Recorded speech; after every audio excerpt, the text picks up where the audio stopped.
अस्सलाम वालेकुम class, I am your teacher Ramiza Tahseen. Hopefully आप बिल्कुल ठीक होंगे, खैरियत से होंगे। जी क्लास, हम फर्स्ट ईयर के चैप्टर नंबर 7 पे हैं, windows operating system. Previous lecture में हम लोगों ने डिस्कस किया था माउस एंड कीबोर्ड इवेंट्स को। ठीक है, माउस एंड कीबोर्ड हमारे पास इनपुट डिवाइसेस थी और इवेंट्स हमारे पास ये है कि जब भी आपकी कोई डिवाइस कोई एक्शन परफॉर्म करती है तो उसको क्या कहा जाता है, उसको इवेंट कहा जाता है।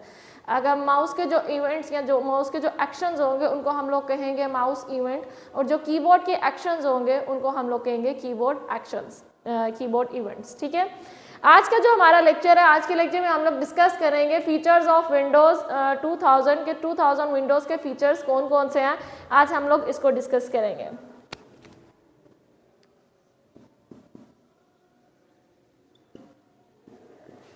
Features of Windows 2000। जी, हमारे पास जो विंडोज 2000 के फीचर्स आ रहे हैं उसमें हमारे पास सबसे फर्स्ट में आ रहा है graphical user interface. Graphical user interface.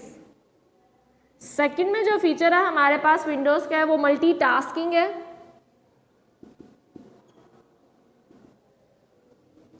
Third में हमारे पास जो फीचर आ रहा है वो हमारे पास है मल्टी यूजर। फोर्थ में हमारे पास आ रहा है मल्टी प्रोसेसिंग।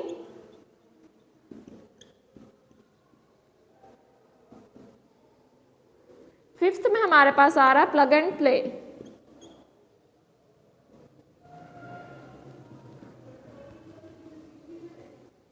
ठीक है, ये हमारे पास फीचर्स हैं विंडोज़ के, विंडोज़ 2000 के हमारे पास जो फीचर्स हैं प्लग एंड प्ले। उसके बाद हमारे पास आ रहा है backup and recovery. Backup and recovery. उसके बाद हमारे पास आ रहा है नेटवर्किंग।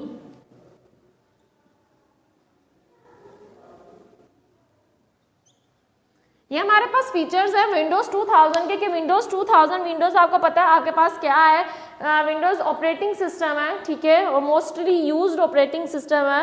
ये ग्राफिकल यूजर इंटरफेस प्रोवाइड करता है। ये बहुत इजी है, कन्वीनियंट वे है ऑपरेटिंग सिस्टम को यूज़ करने के लिए। ठीक है, और ये बहुत आसान है, इजी टू अंडरस्टैंड है, इजी टू लर्न है।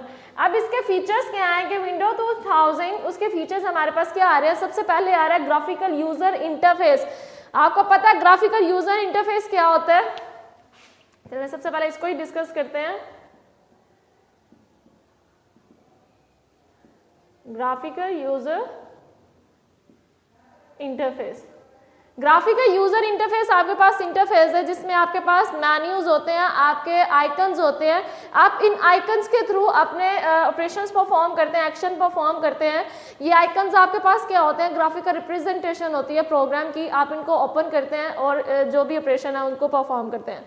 यह बहुत आसान और कन्वीनियंट वे है ग्राफिकल यूजर इंटरफेस। ये बहुत अट्रैक्टिव वे है, ईजी टू अंडरस्टैंड है, ईजी टू लर्न है। आप आसानी से अपने टास्क परफॉर्म कर सकते हैं by using graphical user interface. इसमें आपके पास मेन्यूज है, आपके आइकन्स है। आप इन मेन्यूज और आइकन्स के थ्रू अपने डाटा को प्रोसेस कर सकते हैं। ठीक है, तो विंडोज आपको क्या प्रोवाइड करता है, ग्राफिकल यूजर इंटरफेस प्रोवाइड करता है। इसमें आपके पास क्या होता है भाई, ग्राफिकल यूजर इंटरफेस ये आपके पास विंडोज आपको प्रोवाइड करता है। इसमें आपके पास क्या होते हैं, आइकन्स होते हैं, आपके मेन्यूज होते हैं और वो अदर ग्राफिकल ऑब्जेक्ट्स होते हैं। आइकन्स आपके पास क्या होता है, ग्राफिकल रिप्रेजेंटेशन ऑफ प्रोग्राम। ये प्रोग्राम की ग्राफिकल रिप्रेजेंटेशन होती है। ये स्मॉल ग्राफिक इमेजेस होते हैं। ठीक है, लाइक अगर आपका गूगल क्रोम है तो गूगल क्रोम का जो लोगो है आप उस पर क्लिक करेंगे तो आप गूगल क्रोम पे ब्राउजर पे चले जाएंगे। ठीक है, तो ये ग्राफिकल रिप्रेजेंटेशन होती है प्रोग्राम्स की। इसमें आइकन्स होते हैं, आप आइकन्स के थ्रू इस इंटरफेस को के साथ इंटरेक्ट करते हैं। आपके मेन्यूज होते हैं, मेन्यूज के थ्रू, आइकन्स के थ्रू। इसमें जो इवेंट इस्तेमाल किए जाते हैं, माउस इवेंट मेजोरिटी में इस्तेमाल किया जाता है ग्राफिकल यूजर इंटरफेस में। आप माउस के थ्रू क्या भाई आइकन्स और मेन्यूज को असेस करते हैं और अपने टास्क अपने ऑपरेशंस को परफॉर्म करते हैं, ठीक है। और इसमें आप और ये होता है कि ये प्लेटफॉर्म जो होता है बहुत आसान है, ऑपरेशंस को परफॉर्म करना बहुत आसान है। ग्राफिकल यूज़र इंटरफेस जो है वो easy to understand and learn, कि इसको समझना आसान है, ठीक है, इसको याद रखना आसान है। आप आसानी के साथ ऑपरेशन परफॉर्म कर सकते हो bye using the graphical interface. Perform different operation easily, आप आसानी के साथ डिफरेंट ऑपरेशन परफॉर्म कर सकते हो ग्राफिकल यूज़र इंटरफेस को इस्तेमाल करते हुए, ठीक है। ये हमारे पास बहुत इजी इंटरफेस है, कन्वीनियंट इंटरफेस है, स्टेबल इंटरफेस है, ठीक है, more convenient and stable interface. हमारे पास है भाई ग्राफिकल यूज़र इंटरफेस। विंडो का जो फर्स्ट फीचर है वो आपके पास है graphical user interface. Graphical user interface जिसमें आपके पास आइकन्स होते हैं, मेन्यूज़ होते हैं। आपके आइकन्स क्या होते हैं? ग्राफिकल ऑब्जेक्ट्स होते हैं, ग्राफिकल रिप्रेजेंटेशन होती है आपके प्रोग्राम की, ठीक है। इसमें आपके पास ग्राफिकल इमेजेस होते हैं, आप उनके थ्रू अपने प्रोग्राम को असेस करते हैं, उसको यूज़ करते हैं, ठीक है, और डिफरेंट ऑपरेशंस को परफॉर्म करते हैं। आपका जो विंडोज़ है वो बहुत आसान है, उसको समझना आसान है, उसको लर्न करना आसान है। आप डिफरेंट ऑपरेशंस परफॉर्म कर सकते हैं bye using the graphical user interface easily, ठीक है।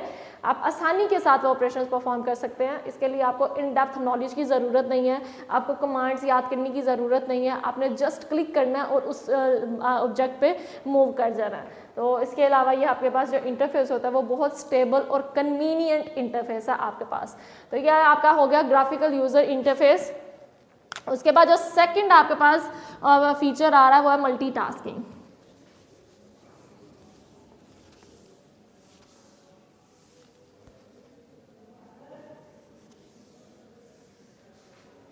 ठीक है, उसके बाद जो हमारे पास विंडोज का सेकंड फीचर है वो है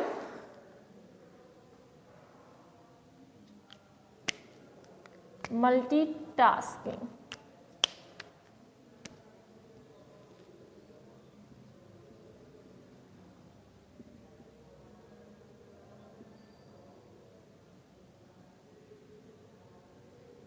आपके पास सेकंड फीचर जो आ रहा है विंडोज़ ऑपरेटिंग सिस्टम का वो आपके पास मल्टीटास्किंग है। मल्टीटास्किंग क्या होता है? मल्टीटास्किंग का मतलब है, टास्किंग मतलब कोई एक्शन कोई ऑपरेशन परफॉर्म करना, मल्टी मीन मैनी मतलब प्रोग्राम के अंदर एक टाइम में आप काफ़ी सारे प्रोग्राम्स को मेमोरी में लोड करवाएं और देन उसको एग्जीक्यूट करवाएं। तो ये आपका क्या होता है? मल्टीटास्किंग फीचर होता है कि काफ़ी सारे एक्शन आप लोग एट अ टाइम परफॉर्म करें। तो आपका जो विंडोज़ है वो आपका मल्टीटास्कर है, ठीक है, वो एट अ टाइम काफ़ी सारे प्रोग्राम्स को मेमोरी में लोड करता है, देन उनको एग्जीक्यूट करवाता है, ठीक है। तो ये आपके पास क्या फीचर होता है? मल्टीटास्किंग होता है। मल्टीटास्किंग करता क्या है भाई?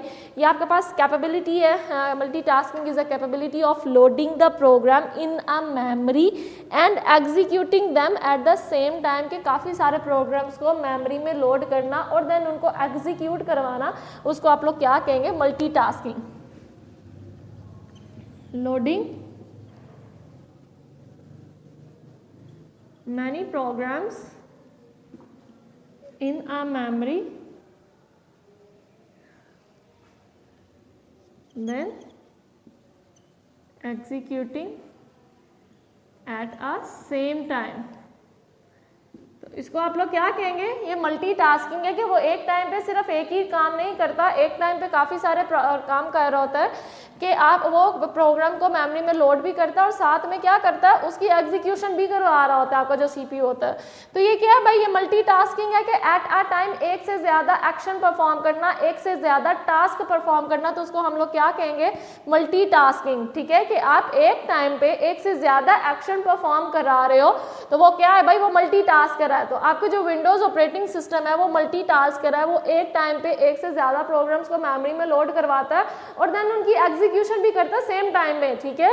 ये नहीं कि उसने बस मेमोरी में लोड करवा दिया उसके बाद उसका वर्किंग खत्म, भाई मेमोरी में लोड करवाने के बाद वो उसकी एग्जीक्यूशन भी करवाएगा, ठीक है। तो जब एग्जीक्यूशन भी हो रही है, मेमोरी में लोड भी करवाया जा रहा है कि एट अ टाइम वो डिफरेंट ऑपरेशंस परफॉर्म कर रहा है, डिफरेंट टास्क परफॉर्म कर रहा है, दैट्स वाई हम लोग जो विंडोज़ ऑपरेटिंग सिस्टम होता है उसको हम लोग मल्टीटास्कर भी कहते हैं। ये मल्टीटास्किंग के फीचर प्रोवाइड करता है। आपका जो विंडोज़ 2000 है वो आपके पास मल्टीटास्किंग सिस्टम है। User can run multiple program simultaneously. क्या करता है भाई, यूज़र मल्टीपल प्रोग्राम्स को रन करवाता है simultaneously by using the Windows operating system. और आप मल्टीपल प्रोग्राम्स को वो सिमल्टेनियसली रन करवाता है। The user can edit a document while listening the music, ठीक है। भाई क्या है भाई, एक टाइम पे एक से ज़्यादा ऑपरेशन परफॉर्म करना। आपकी बुक में जो एग्जांपल दी हुई है उसके अकॉर्डिंग वो है कि भाई user make a document by listening the music. आप कोई डॉक्यूमेंट कर रहे हो, ठीक है, कंप्यूटर पे डॉक्यूमेंट बना रहे हो, साथ में आपने म्यूज़िक भी ऑन किया होता है, तो भाई वो मल्टीटास्क कर रहा है, एक तरफ आपका डॉक्यूमेंट भी बनवा रहा है, दूसरी तरफ आपको म्यूज़िक भी सुना रहा है, ठीक है। आपने समटाइम आप अपना काम कर रहे होते हो, साथ में आप म्यूज़िक सुन रहे होते हो, ऑडियो सुन रहे होते हो, और समटाइम आपने वीडियो क्लिप्स ऑन किए होते हैं, आप साथ में काम भी कर रहे होते हो, वो वीडियो क्लिप को मिनिमाइज़ करके सेकेंड विंडो में आप दूसरे क्लिप भी देख रहे होते हो। तो भाई ये क्या है, एट अ टाइम आपका जो ऑपरेटिंग सिस्टम है वो आपको दो से ज़्यादा भाई बहुत सारे काम इकट्ठे करवा सकता है। तो ये आपका क्या है, मल्टीटास्क कर रहा है कि एट अ टाइम आपको डिफरेंट ऑपरेशंस परफॉर्म करवा के दे रहा है, डिफरेंट काम करवा रहा है। तो आपका ये क्या होता है, मल्टीटास्कर। तो आपका जो विंडोज़ 2000 है वो मल्टीटास्कर है।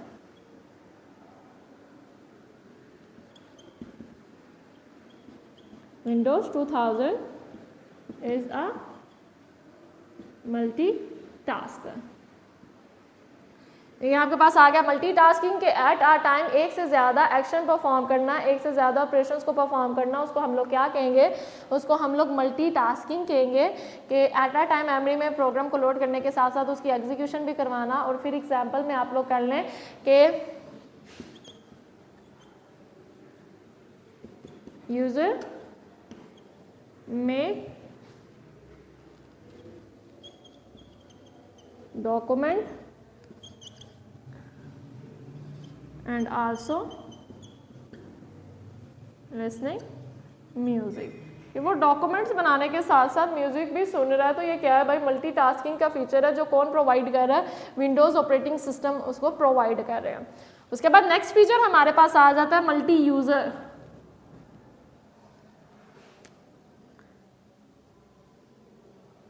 नेक्स्ट फीचर है हमारे पास मल्टी यूज़र। अब हम लोग मल्टी यूज़र को डिस्कस करते हैं कि मल्टी यूज़र हमारे पास क्या होता है।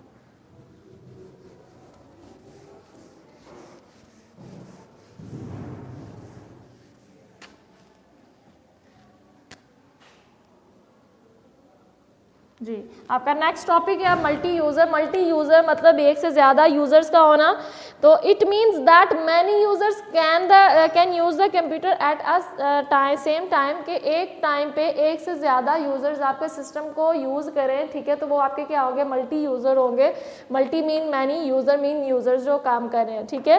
When the user multiple users access या use the system at a same time, तो हम लोग क्या कहेंगे कि हमारे क्या है, मल्टी यूज़र्स हैं, ठीक है। क्या है भाई, मीन्स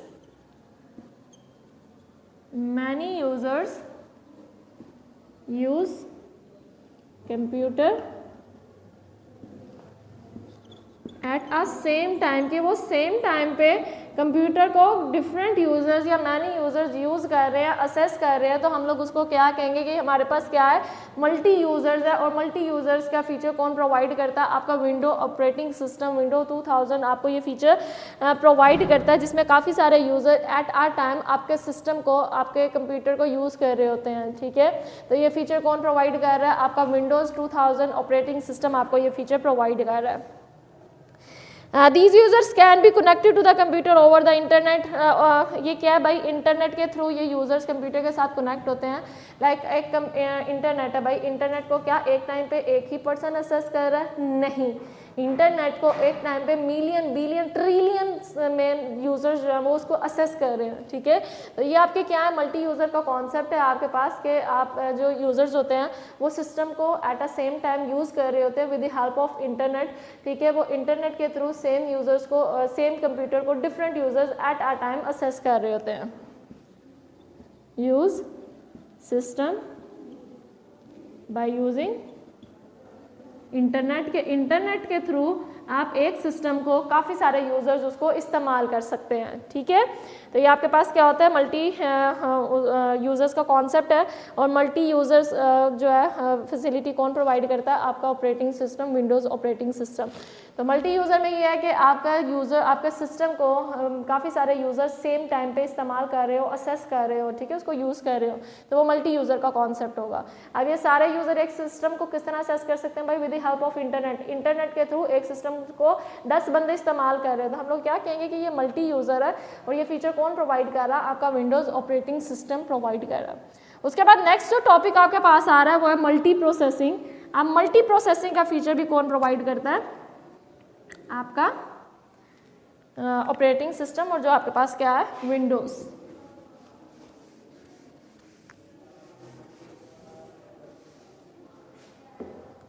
नेक्स्ट टॉपिक है हमारे पास है मल्टी प्रोसेसिंग।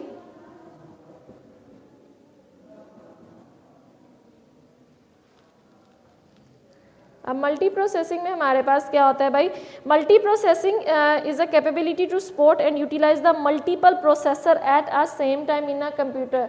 भाई मल्टी प्रोसेसिंग मतलब आपके जो प्रोसेसर्स हैं आपके वर्क पे प्रोसेसिंग करते हैं, तो काफ़ी सारे यूज़र्स को सेम टाइम पे काफ़ी सारे प्रोसेसर्स को इस्तेमाल करना, उसको यूटिलाइज करना, तो उसको हम लोग क्या कहेंगे, उसको हम लोग मल्टी प्रोसेसिंग कहेंगे, ठीक है। Multi processing is a capability to support and utilise multiple processors at a same time, कि आप एक कंप्यूटर में मल्टीपल प्रोसेसर्स को इस्तेमाल करें, उसको यूटिलाइज करें, तो उसको हम लोग क्या कहेंगे, मल्टी प्रोसेसिंग कहेंगे। तो वो एक से ज़्यादा टास्क, एक से ज़्यादा processing at a same time कर सकेंगे।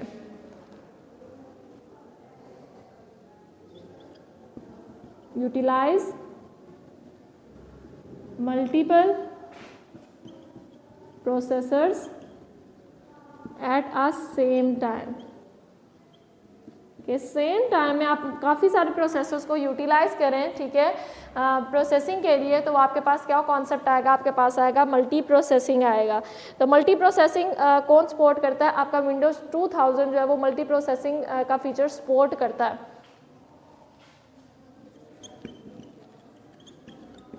विंडोज़ 2000 सपोर्ट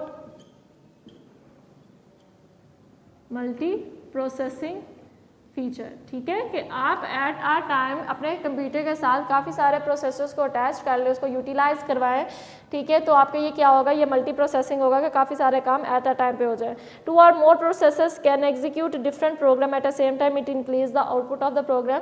अगर आपके कंप्यूटर में एक प्रोसेसर है तो वो एट अ टाइम एक ही काम कर सकता है, ठीक है। अगर आप अपने कंप्यूटर में एक से ज़्यादा प्रोसेसर्स लगा रहे हैं, लाइक 2 लगा रहे हैं, 3 लगा रहे हैं, तो वो दोनों तीनों सेपरेट काम कर रहे होंगे, तो इससे जो कंप्यूटर में आउटपुट मिलेगा वो क्या होगा, ज़्यादा आउटपुट मिलेगा, उसकी आउटपुट क्या होगी, इंक्रीज होगी। अगर आपके पास एक सिस्टम में यह प्रोसेसर 1 है, एक ही प्रोसेसर है, ठीक है, और उसने वो टास्क जो करेगा वो आउटपुट में सिर्फ आपको एक ही रिजल्ट देगा।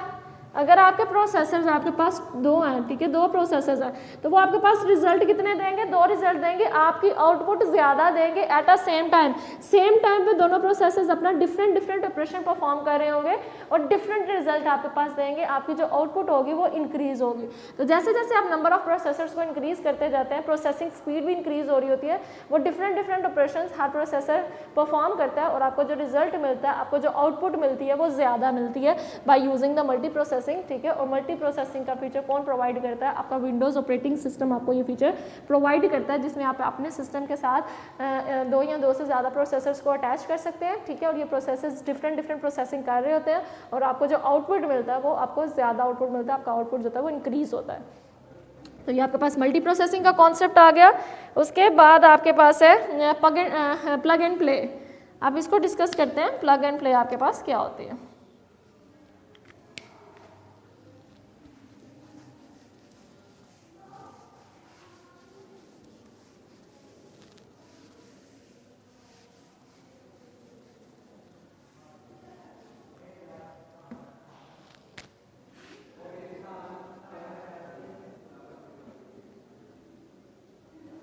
ठीक है। अब आपके पास आ रहा है plug and play. Plug and play is the ability to delete a device and install its driver, ठीक है, detect a device and installed it driver. आपने क्या करना है, आपने कोई डिवाइस अपने सिस्टम के साथ लगाई है, तो प्लग एंड प्ले क्या करता है, उस डिवाइस को पहले डिडक्ट करता है, ठीक है, फाइंड आउट करता है, देन क्या किया जाता है, उसका ड्राइवर इंस्टॉल्ड कर दिया जाता है, ठीक है। तो विंडो के पास प्लग एंड प्ले के फीचर्स हैं, वो क्या करता है, it contain a larger number of device drivers, इसके पास काफ़ी सारे ड्राइवर्स जो डिवाइसेस होते हैं उनके ड्राइवर्स अवेलेबल होते हैं। When a new hardware device is attached to the computer it detect the device and installed its driver if it is available. Plug and play में आपके पास जो आपके डिवाइसेस होते हैं उनके ड्राइवर्स अवेलेबल होते हैं। लाइक आपके कोई भी आपने डिवाइस हार्डवेयर अटैच किया है, तो अगर कंप्यूटर में उसका ड्राइवर अवेलेबल नहीं होगा तो वो डिवाइस वर्किंग स्टेट पे नहीं आ सकती, ठीक है। आप साउंड के ड्राइवर्स लगाते हैं, ठीक है, डिफरेंट फीचर्स होते हैं कंप्यूटर में, उन डिवाइसेस के क्या होते हैं, ड्राइवर्स होते हैं। तो वो ड्राइवर्स किसके पास होते हैं, प्लग एंड प्ले के पास होते हैं। जब भी कोई न्यू डिवाइस हार्डवेयर कंप्यूटर के साथ अटैच किया जाता है, वो प्लग एंड प्ले क्या करते हैं, पहले उस डिवाइस को डिडक्ट करते हैं कि ये डिवाइस कौन सी है, देन उसका जो हार्डवेयर होता है उसको इंस्टॉल कर देते हैं, ठीक है। तो ये हार्डवेयर उस सूरत में इंस्टॉल करते हैं जब इनके पास हार्डवेयर वो ड्राइवर अवेलेबल हो, ठीक है। अगर ड्राइवर अवेलेबल नहीं होगा तो हमें सेपरेटली ड्राइवर को पहले इंस्टॉल करना पड़ेगा, देन हम लोग वो डिवाइस को यूज़ कर सकते हैं। तो plug and play is an ability to detect the device and then install the driver, is used to detect the device and install driver, ठीक है। ड्राइवर स्मॉल प्रोग्राम्स होते हैं, ठीक है, जिसमें प्रोग्राम की डिवाइस की फंक्शनैलिटी होती है। तो प्लग एंड प्ले का क्या काम है, प्लग एंड प्ले का काम है कि आपको पहले जो डिवाइस अटैच की जा रही है, जो हार्डवेयर कंप्यूटर के साथ अटैच किया जा रहा है, उस डिवाइस को पहले डिडक्ट करे, डिडक्ट करने के बाद उसका जो ड्राइवर है वो इंस्टॉल कर दे, if this driver is available, ठीक है। अगर उसके पास ये ड्राइवर अवेलेबल है तो फिर वो इंस्टॉल करेगी, अदरवाइज आपको सेपरेट ड्राइवर इंस्टॉल करना पड़ेगा। इसमें क्या है, प्लग एंड प्ले में contain large amount of driver, इसके पास काफ़ी सारे ड्राइवर्स अवेलेबल होते हैं, कहाँ पे, प्लग एंड प्ले के अंदर, ठीक है। अगर कंप्यूटर में न्यू ड्राइवर आप न्यू हार्डवेयर अटैच कर रहे हैं तो सबसे पहले क्या होगा, आपको उसका ड्राइवर इंस्टॉल करना होगा। वो ड्राइवर कहाँ से इंस्टॉल होगा, प्लग एंड प्ले पे। अगर वो है उधर प्लग एंड प्ले में अवेलेबल है वो ड्राइवर, तो वो ड्राइवर इंस्टॉल कर दिया जाएगा और आप उस डिवाइस को इस्तेमाल कर सकते हैं। तो दोबारा से बता देती हूँ, प्लग एंड प्ले में क्या होता है, आप कोई भी कंप्यूटर के साथ डिवाइस अटैच करते हो, प्लग एंड प्ले पहले उस डिवाइस को डिडक्ट करता है और फिर उसका ड्राइवर इंस्टॉल कर देता है। प्लग एंड प्ले में काफ़ी सारे ड्राइवर्स अवेलेबल होते हैं। अगर डिवाइस अटैच की गई है, उसका ड्राइवर प्लग एंड प्ले में है, तो पहले उस ड्राइवर को इंस्टॉल किया जाता है, अगर नहीं तो उसको सेपरेटली उस ड्राइवर को इंस्टॉल किया जाएगा, देन हम लोग उस डिवाइस को इस्तेमाल कर सकते हैं। तो ये आपके पास ये फीचर, प्लग एंड प्ले का फीचर कौन प्रोवाइड करता है, आपका Windows operating system Windows 2000 plug and play की फैसिलिटी का फीचर प्रोवाइड करता है। उसके बाद हमारे पास नेक्स्ट टॉपिक आ जाता है बैकअप एंड रिकवरी।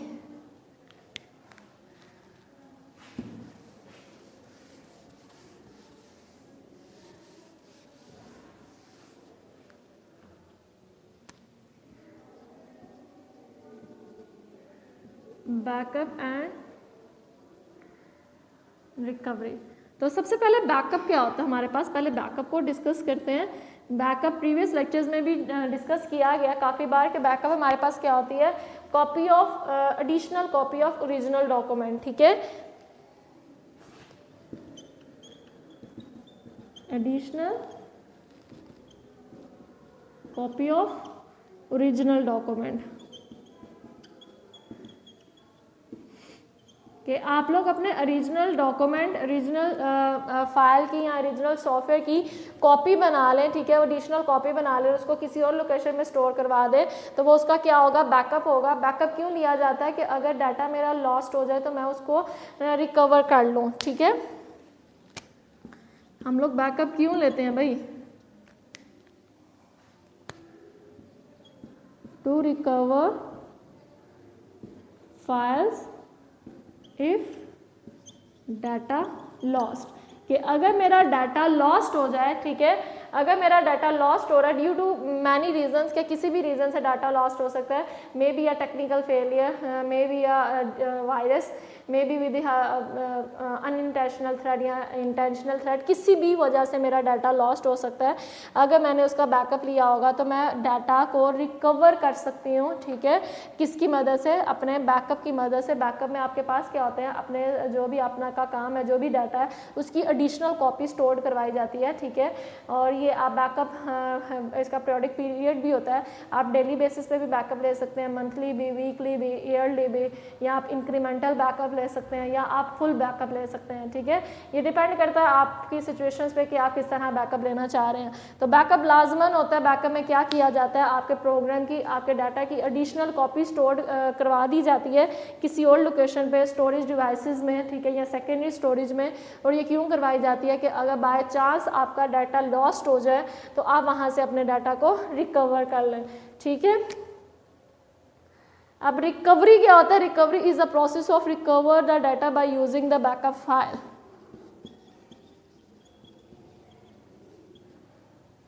रिकवरी क्या है, process of recover data by using backup file,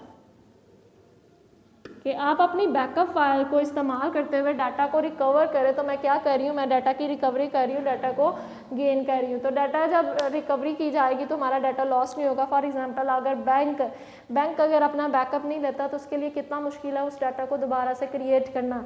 भाई काफ़ी सारी ट्रांजेक्शन्स हुई हैं, वो किस तरह उस डाटा को क्रिएट करेगा। तो उसके लिए कंपल्शन है ऑर्गेनाइजेशंस को कि वो अपने डाटा का बैकअप लें। तो रिकवरी में क्या होगा कि बाय चांस मेरा डाटा लॉस्ट हो गया तो मैं रिकवरी से जो मेरी बैकअप फाइल होगी जहाँ पे एडिशनल कॉपीज़ जा रही हैं तो मैं वहाँ से अपने डाटा को रिकवर कर लूँगी, वो इतना लॉस मेरे पास नहीं आएगा। तो रिकवरी और बैकअप का फीचर कौन प्रोवाइड करता है, आपका विंडोज़ 2000 ये फीचर, ये फैसिलिटी प्रोवाइड करता है और मोस्ट इंपॉर्टेंट ये फीचर है, ठीक है। और ये किसी ऑर्गेनाइजेशन को सर्वाइव करने के लिए बैकअप एंड रिकवरी मस्ट चाहिए। उसके बाद लास्ट में आपके पास पॉइंट आ जाता है, लास्ट पॉइंट है आपके पास नेटवर्किंग, ठीक है। अब नेटवर्किंग को डिस्कस करते हैं।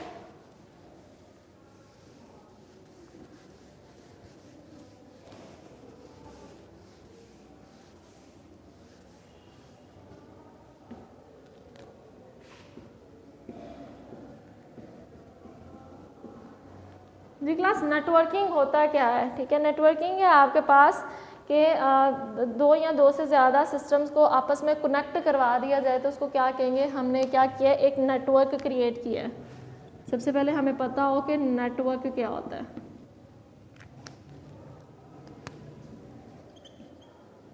Connect two or more computers, ठीक है, is known as a network. दो या दो से ज़्यादा कंप्यूटर्स को आपस में अटैच करवा देना, आपस में कनेक्ट करवा देना। ताकि क्यों कनेक्ट करवाया जाता है, नेटवर्क क्यों क्रिएट किया जाता है, ताकि वो अपना डाटा शेयर कर सके, शेयर डाटा, शेयर रिसोर्सेज, ठीक है, अपने डाटा को शेयर कर सके, इंफॉर्मेशन को शेयर कर सकें, रिसोर्सेज को शेयर कर सके, प्रिंटर्स को इस्तेमाल कर सकें, ठीक है। इसमें यह है कि एक्सटर्नल डिवाइसेस को, काफ़ी सारे कंप्यूटर्स को जब आपस में कनेक्ट करवा दिया जाता है ताकि वो आपस में कम्युनिकेशन कर सके, ठीक है। तो इसको हम लोग क्या कहेंगे कि हमने क्या किया, एक नेटवर्क क्रिएट किया है। तो अब नेटवर्किंग का फीचर कौन प्रोवाइड करता है, आपका विंडोज़ 2000 नेटवर्किंग का फीचर प्रोवाइड करता है, जहां पे आप नेटवर्क क्रिएट कर सकते हैं, काफ़ी सारे सिस्टम्स को आपस में कनेक्ट करवा सकते हैं ताकि वो एक दूसरे के साथ कम्युनिकेट कर सकें, अपने डाटा को शेयर कर सकें, अपने रिसोर्सेज को शेयर कर सकें। तो उसके लिए नेटवर्किंग की जाती है। अब नेटवर्क को इस्टेब्लिश करना, नेटवर्क को मेनटेन करना और नेटवर्क की ट्रबल शूटिंग करना, ये किसकी जिम्मेदारी है, विंडोज़ 2000 की है, ठीक है। सबसे पहले इस्टेब्लिश नेटवर्क। इस्टेब्लिश नेटवर्क का मतलब है कि आप लोग नेटवर्क क्रिएट करें, ठीक है। नेटवर्क कौन क्रिएट करके देता है, आपका विंडोज़ 2000 हेल्प आउट करता है। उसके बाद नेटवर्क को स्टैब्लिश करने के बाद नेटवर्क को मेंटेन भी करना होता है, ठीक है। आप कोई भी चीज़ बना लेते हो तो क्या सिर्फ वो बना के छोड़ दी जाती है, उसकी मेंटेनेंस रिक्वायर्ड है। इसी तरह आपने नेटवर्क क्रिएट किया तो उसकी मेंटेनेंस लाजमन चाहिए, ठीक है। नेटवर्क को मेंटेन करने की भी ज़रूरत होती है। तो आपका विंडोज़ 2000 आपके नेटवर्क को पहले स्टैब्लिश करता है, देन उस नेटवर्क को मेंटेन भी करता है और एट द एंड उसको ट्रबल शूट भी करता है।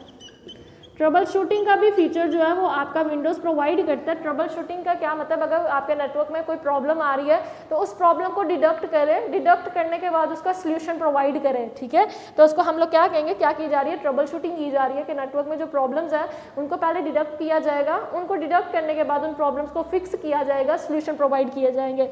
तो ये आपकी क्या होती है, ट्रबल शूटिंग होती है। और नेटवर्क को एस्टैब्लिश करना, मेंटेन करना, ट्रबल शूट करना, तो ये फीचर कौन प्रोवाइड करता है, आपका विंडोज़ 2000 आपको ये फीचर प्रोवाइड करता है। तो ये हमारे पास विंडोज़ 2000 के फीचर थे कि हम लोग विंडोज़ 2000 क्यों इस्तेमाल होती है भाई, उसके कौन कौन से फीचर्स हैं। तो ये आपके पास फीचर्स हैं कि ये ग्राफिकल यूज़र इंटरफेस प्रोवाइड करता है, आइकन्स और मेन्यूज़ के थ्रू हम लोग डाटा को असेस करते हैं।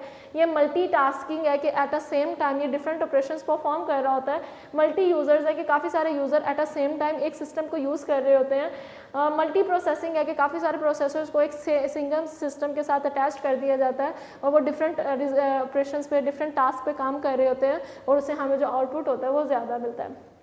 प्लग एंड प्ले के अगर कोई डिवाइस अटैच किया है तो उसका ड्राइवर पहले डिवाइस को डिडक्ट करेगा, देन उसका ड्राइवर इंस्टॉल कर देगा plug and play. Backup and recovery के अपने डाटा की एडिशनल फाइल बना लेना, अगर डाटा लॉस्ट हो जाए तो उस एडिशनल फाइल से अपने डाटा को रिकवर कर लेना। नेटवर्किंग के 2 या 2 से ज़्यादा सिस्टम्स को आपस में कनेक्ट करवा देना, नेटवर्क को स्टैब्लिश करना, मेंटेन करना और उस नेटवर्क को ट्रबल शूट करना। तो आज का लेक्चर इतना ही था जिसमें हम लोगों ने विंडोज़ के फीचर्स पढ़े, उसमें देखे कि क्या क्या पॉइंट्स हैं और उन पॉइंट्स को एक्सप्लेन किया। होपफुली क्लास आप लोगों को लेक्चर की समझ आई हो। अल्लाह हाफिज़। वीडियो पसंद आई तो लाइक करें, अपनी राय कमेंट करें। ऐसे ही मजीद वीडियोस के लिए हमारा चैनल सब्सक्राइब करें और बेल का आइकन दबाएं ताकि आपको हर वीडियो का नोटिफिकेशन मिलता रहे।